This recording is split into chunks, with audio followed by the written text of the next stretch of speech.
안녕하십니까. 자, 오늘부터는 본격적으로 장명용비에 대한 이야기를 하겠습니다. 장명용비를 쓰기 전에 장명용비에 대한 전반적인 비에 대한 이야기와 그리고 다음 시간에는 그 글씨에 대한 특징, 구체적인 성격에 대해서 한번 살펴보고 임수로 들어가기로 하겠습니다. 이 장명용비는 제가 앞에서도 몇 번 이야기한 것 같아요. 부기시대 말기에 6세기 초 522년 정광 3년 522년장이라고 그랬어요. 522년 정광 연호가 정광 3년장입니다.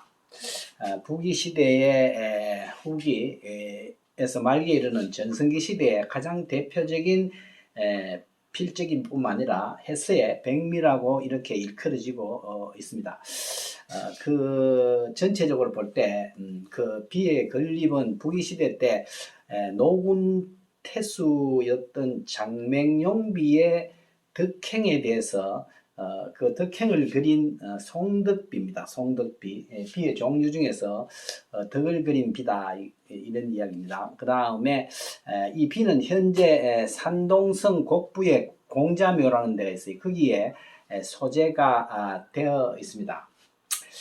그 내용을 보면은 팔세손인 괴라는 사람의 장괴라는 사람의 업적을 이어서 장맹용이 그 선조들의 할아버지 우때 선조들의 업적을 기린 건데 당시에는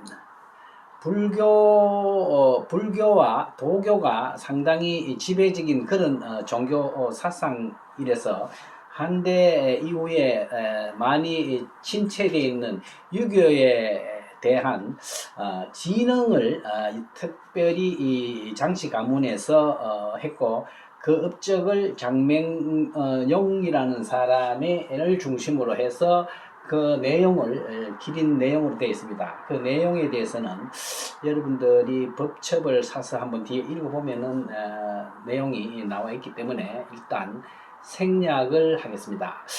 유학을 진흥시키는데 학교를 설립하고 유학을 교육해 나가는 데 대한 전반적인 장명용의 대표적인 업적을 기려서 새긴 비라고 하겠습니다. 그리고 이 장맹용비가 세워진 후기는 사실은 북조에서는 건비령이 있다고 그랬죠. 건비령이 삼국시대 초 조조가 건비령을 하고 서진에서 또 건비령을 한 번 더 내림으로 해서 전국적으로 봤을 때 북쪽과 남쪽에 있어서 남쪽에는 아주 건비가 좀 철저하게 지켜졌다고도 볼 수 있어요. 북쪽도 지켜졌지만은 주로 묘지명을 중심으로 해서 형성이 돼 나갔는 데 비해서 비가 사실 크게 몇 개, 10개가 되지 않습니다. 아주 대표적으로 보면 대여섯 개밖에 안 돼요. 그 몇 개 안 되는 것 중에서 장명용비가 서품이 매우 뛰어나다는 그런 사실입니다. 북쪽에서는 건비령이 내려졌는데 그 사실 상당히 300년 동안 비가 10개 이상 안 된다는 것은 건비령이 어느 정도 철저히 지켜졌다는 사실을 이야기를 하고요. 그런데도 세워진 것은 세월이 지나면서 조금 그러한 법령이 소홀해지고 또 벽지, 그죠? 중앙에서 멀리 떨어지는 중앙에 어떤 시선이 닿지 않는 곳에서는 비가 들어 세워지는 경우가 있고 때에 따라서는 특별한 사람이 인 경우에는 특별히 비를 세우는 경우가 있습니다. 그 중에 하나의 비라고 할 수 있습니다. 자, 이 비의 전반적인 규모를 한번 보면요. 한비에서는 굉장히 많은 한비들이 많이 있죠. 한비의 구조라는 것은 대체로 한비는 비신이 되어 있고요. 밑에 비부라는 게 있는데 비부. 한비는 이 비부가 대체로 방부예요. 사각형으로 된 이런 직육면체의 방부로 되어 있는 것이 일반적입니다. 그리고 이 위에 비수라 그러는데 비수는 한비는 둥근 형식이 있고 모난 형식이 있어요. 요거를 원수라고 그러고 요거는 규수라고 그래요.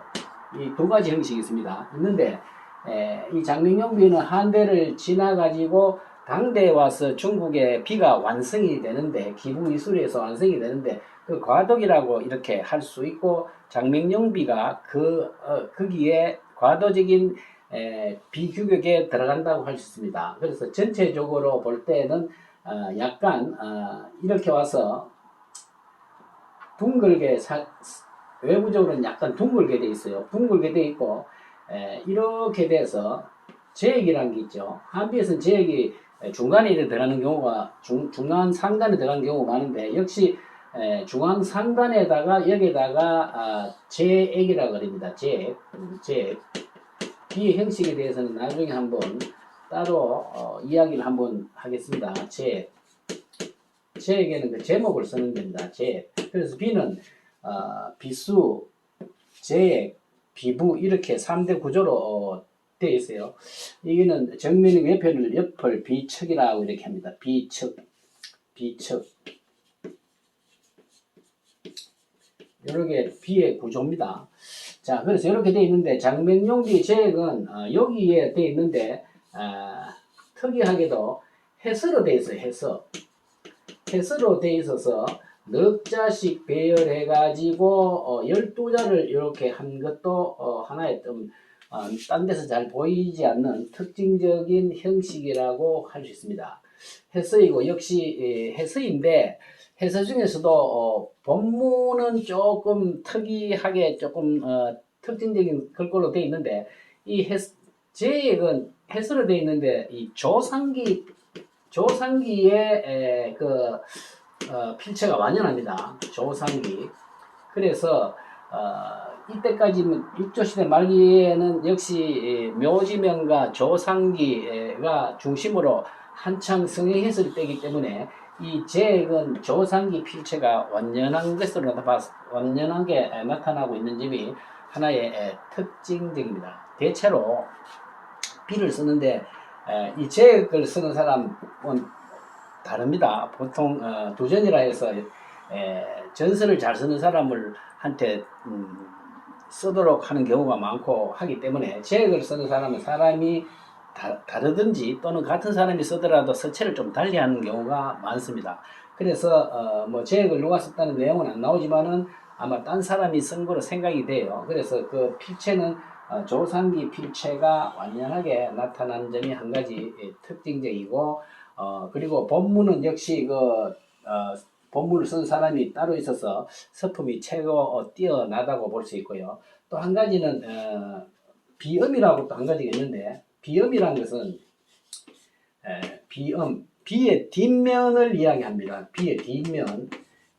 비음에는 보통 그 비를 세운 내력과 세운 사람들의 이름 그리고 거기에 부역한 사람 또는 여러 가지 기부를 한 사람 이런 내용들을 보통 쓰게 되는데 비음은 또 딴 사람이 있어요. 그래서 보통 비를 세우면 그리고 본문 그리고 비음 이렇게 쓰는 사람들이 세 부류로 갈라지는 것이 일반적입니다. 보통 비음은 딴 사람이 쓰는 경우가 많으면서도 서품이 좀 많이 떨어지는 경우가 많습니다. 일반 조전비, 예기비, 장천비 다 보면 뒤에 부분은 상당히 글씨가 좀 밑에서 배우는 사람이 썼는지 또는 그 제작 공장에서 쓰는지 조금 필체가 달라요. 장명용비도 역시 제액은 필체가 조상기로 틀리고 본문은 특정한 사람이 글씨를 잘 쓰는 사람이 쓰겠죠. 그리고 비음은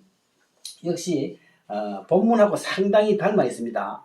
어떻게 보면은 본문은 쓴 사람의 제자들이 썼다고 할 정도의 수제자가 썼다고 할 정도의 글꼴이 돼 있어서 장명용비는 제액과 본문, 비음이 이 세 가지가 특징적인 서체로 다르게 나타나고 있습니다. 그리고 비수는 보통 이 한대는 이렇게 기본적으로 오다가 한대 말에 와서는 여기에 조각이 들어가는데 용조각이 들어가요. 용조각에서도 보통 용의 한 부류인 이수라고 그러는데 용가에 들어가는 겁니다. 그래서 용머리를 조각하기 시작하는 것이 위진남북조 시대 위를 중심으로 나타나는데 한 말에부터 이수가 나타나기 시작하는데 여기에 두 마리의 용이 꼬여서 들어가는 그 형상을 해서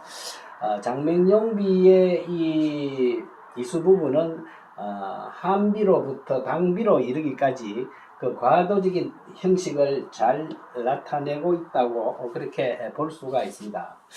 자, 이렇게 전체적인 체계는 그렇고요. 이 장맹용비의 글씨 전체적인 배열이나 그것을 보면은 보통 이걸 행이라 그리고 열이라 그래요. 그래서 크게 봐서 이쪽으로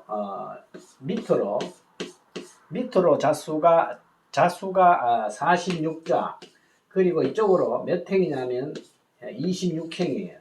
26행이라서 대체로 전체적으로 봤을 때 1100여자가 조금 넘습니다.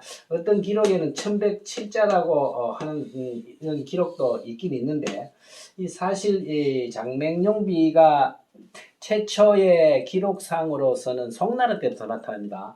송나라 때 금석학의 시조라고 할 수 있는 조명성이라는 사람의 대표적인 금석서가 있어요. 이 금석서의 가장 대표적인 거라고 할 수 있는데 금석학에 시조했던 조명성이 쓴 금석록이라는 게 있습니다. 금석록에 아주 방대한 중국 금석학의 아주 바이블과 같은 최초의 자료인데 여기에 장맹용비가 기록이 돼 있어요. 나타나기 시작한다는 거죠.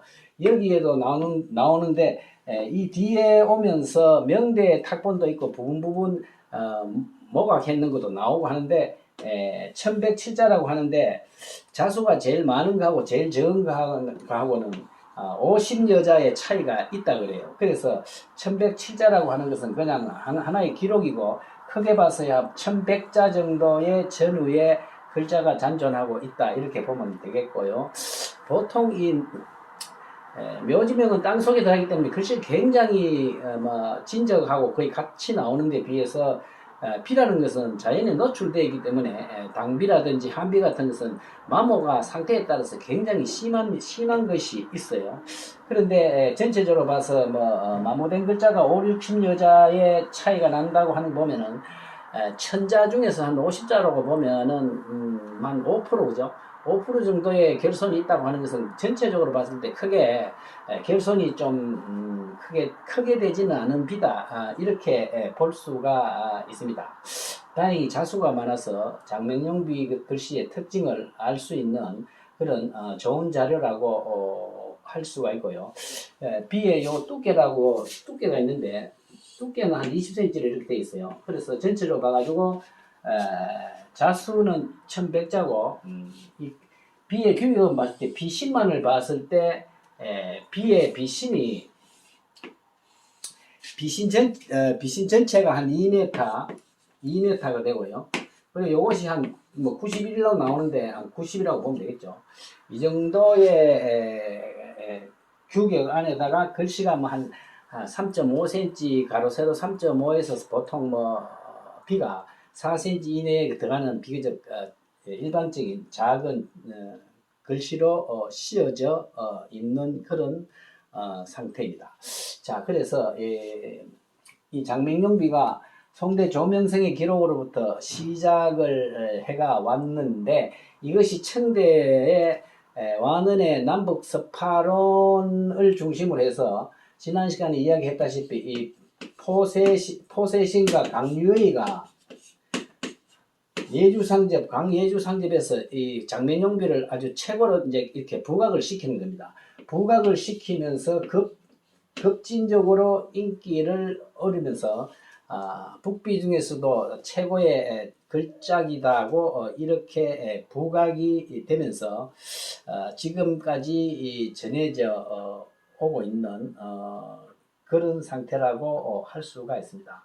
자, 그래서 장명용비의 전체적인 체제 또는 뭐 내용 그리고 소재 뭐 이런 데 대한 이야기를 바탕으로 전체적으로 이해를 하시고 우리가 법첩을 사면 보통 책을 펴면은 본문이 바로 나오는 책보다는 비의 전면과 후면 비음이 전체적으로 나오는 그런 책이 있는 것이 좀 좋습니다. 그리고 보통 이 법첩에는 편집을 해가지고 배열을 하기 때문에 전체적인 체제를 알기가 좀 부족합니다. 그래서 되도록이면은 법첩을 구할 때 법첩 전체 사진이 전탁이 있는 작품이 있는 책을 구하게 되면은 전체적인 장법이나 체제를 이해하는데 도움이 됩니다. 자, 그래서 이런 점을 참조하셔서 장명용비에 대한 이해를 하시기 바랍니다. 다음 시간에는 장명용비 그 글씨 자체에 대한 세부적인 특징에 대해서 말씀을 드리고 이어서 지금 제가 요 비에 대한 이야기를 했는데 여기에서 사진이 마침 있어서 사진과 글씨 전체 탁본을 한번 여러분들한테 바로 이어서 한번 글씨를 간단히 살펴보면서 이 시간을 마치기로 하겠습니다. 예, 감사합니다. 자, 그러면 장명용비 비신 전체의 비문과 글씨를 한번 간단하게 보겠습니다. 지금 여러분들 보시는 데서 왼쪽에 있는 것이 제액이고 우측에 있는 것이 비신의 상단부입니다. 여기 지금 보면은 이쪽에 보면 그죠? 상단에 둥글게 이렇게 바깥으로 돌아간 쪽이 용문입니다. 용문이고 두 마리 용이 연결되어 있고 여기에 용머리가 좌우측에 연결돼서 이수를 형식을 취하고 있는 것이 보이죠. 그리고 이쪽에 상단에다가 지금 제액을 써놨는데 정중간도 아니고 살짝 우측으로 갔어요. 그런데 이것이 해서로 쓰여져 있습니다. 해서 보통 한비는 전서로 쓰는 것이 전액이라고 해서 전서로 쓰는데 장명용비의 경우에는 해서로 쓰인 것이 하나의 특징이고요. 공간이 그랬는지 12자를 넉 자씩 배열한 점이 조금 특이롭습니다. 특히 이 서체를 보면은 장명용비 본문과는 달리 아마 딴 사람이 쓴 것 같아요. 조상기의 필의가 역력히 나타나죠. 그래서 당시 조상기의 필체가 기본적인 사회적인 풍조였다는 것을 일단 알 수가 있고 본문에 비해서 제의 글씨의 상태가 조금 마지막에 이 비자 같은 경우나 송자 같은 경우가 굉장히 좀 상대적으로 작죠. 지자가 컵이고요. 그러한 점이 어떻게 보면 영문조상기의 천연스러운 그런 점을 가지고 있고 필액의 여러가지 날카로운 점은 조상기의 그 특징을 잘 띠고 있다는 것을 알 수가 있습니다. 자, 제액이고요. 그 다음에 두 번째로 비의 전면과 후면을 한번 보겠습니다. 이쪽에 지금 있는 것이 비의 전면 탁본이고 이것이 비의 후면의 탁본입니다. 전면의 글씨에 비해서 후면의 비음이 자수가 적지가 않아요. 거의 비슷합니다. 거의 많은 그 자수가 되어 있고 글씨를 보게 되면은 역시 그 본문의 장명용비가 뛰어나긴 나죠. 나는데 제액도 좀 글씨가 흐트러진 점도 있지만 사실 본문에 못지않는 것이 상당수가 나온다는 사실입니다. 그러면 본문과 그리고 비음의 글씨를 한번 살펴보기로 하겠습니다.